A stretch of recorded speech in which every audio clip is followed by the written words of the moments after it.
Action দেখতে চাই, action. যেটা করছেন, যেটা করতে হবে সেটা দ্রুততম সময়ে করতে হবে। শিক্ষকদেরকে রাস্তায় দিনের পর দিন বসায় রেখে মিটিংয়ের নাটক করে বিভিন্ন রাজনৈতিক দলের দুর্নীতিবাজ শিক্ষক নেতাদেরকে নিয়ে বসে শিক্ষকদের মর্যাদা রক্ষার এই রাজনীতি করা বন্ধ করে।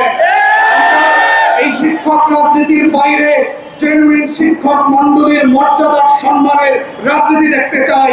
যেই পলিসি করলে, যেই নীতি কৌশল তৈরি করলে পরে সত্যিকার ভাবে এই রাষ্ট্রে শিক্ষা ব্যবস্থা বদলাবে, শিক্ষকের মর্যাদা তৈরি হবে, শিক্ষকরা সম্মানের সাথে মর্যাদার সাথে পাঠদান করতে পারবে, আমরা সেই দিনটা দেখতে চাই। ইতিমধ্যে আপনারা গতকালকের যে মিটিং এর কথা এবং আজকের মিটিং এর কথা আমরা পত্রিকাতে দেখেছি। এই ধরনের মিটিং এর অনেক সিদ্ধান্ত বহু বছর বহুবার আমরা বিভিন্ন মন্ত্রণালয়ে দেখেছি এবং আপনাদের আশ্বাসের উপরে ভিত্তি করে আমাদের সম্মানিত শিক্ষক মন্ডলীরা, শিক্ষক জাতির লড়াই হচ্ছে একটা রাষ্ট্রের বেঁচে থাকার লড়াই, শিক্ষকের লড়াই হচ্ছে আমার আপনার শিক্ষিত হওয়ার লড়াই, মানুষ হওয়ার লড়াই। সুন্দরবনের সাথে আর রাজধানীর বাসীর সাথে যারা পার্থক্য তৈরি করেন তারা হচ্ছে এই শিক্ষক মন্ডলী।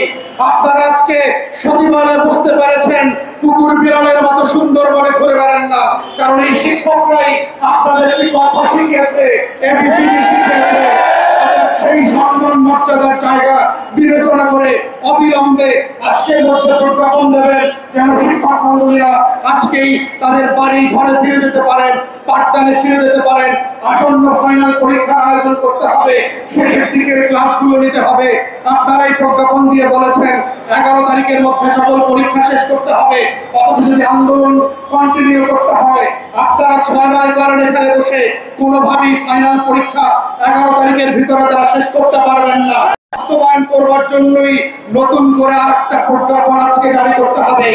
আমরা মাননীয় শিক্ষা উপদেষ্টাকে বলছি, আমলাতন্ত্রের খপ্পরে পড়বেন না দয়া করে। এই আমলাতন্ত্র কিন্তু হাসিনাকে ভারতে পাঠাইতে বাধ্য করছে। এই আমলাতন্ত্র কিন্তু গত 16 বছর এই বাংলাদেশ রাষ্ট্রকে দিল্লির কাছে বর্গা দিয়েছে। এই আমলাতন্ত্র কিন্তু কলমের খোঁচায় আমার আপনাকে ফাঁসির মঞ্চে পাঠাবে। কারণে সেক্টর ওয়াইজ অসন্তোষ তৈরি হয়েছে, বিভিন্ন সেক্টরের যে ন্যায্য দাবি দাওয়াগুলো পূর্ণ হচ্ছে না, এই আমলাতন্ত্রের কারণে হচ্ছে। অতএব মাননীয় উপদেষ্টাকে বলছি, আমলাতন্ত্রের খপ্পরের জাল থেকে বের হয়ে আসে অবিলম্বে আজকের ভিতরে যেই সিদ্ধান্ত নেওয়া হয়েছে সেটার প্রজ্ঞাপন দিবেন যেন আমার শিক্ষকরা আজকে রাতের ভিতরে বাড়ি চলে যেতে পারে, পাঠদানে ফিরতে পারে। এখানে এবং এই আহ্বান আমি রাখছি, একইভাবে যদি সম্ভব হয় মাননীয় শিক্ষা উপদেষ্টা এবং সচিবরা আজকে এখানে আসবেন, এসে আশ্বস্ত করবেন, শিক্ষকদের সাথে কথা বলবেন। শিক্ষকরা এখানে গুন্ডা পান্ডামি মাস্তানি করতে আসে নাই, তারা আপনাদের কারো জীবনের জন্য হুমকি স্বরূপ না, তারা ন্যায্য দাবি নিয়ে আসছে আপনার ছেলে মেয়েদেরকে, রাষ্ট্রের নাগরিকদেরকে শিক্ষিত করবার দাবি নিয়ে।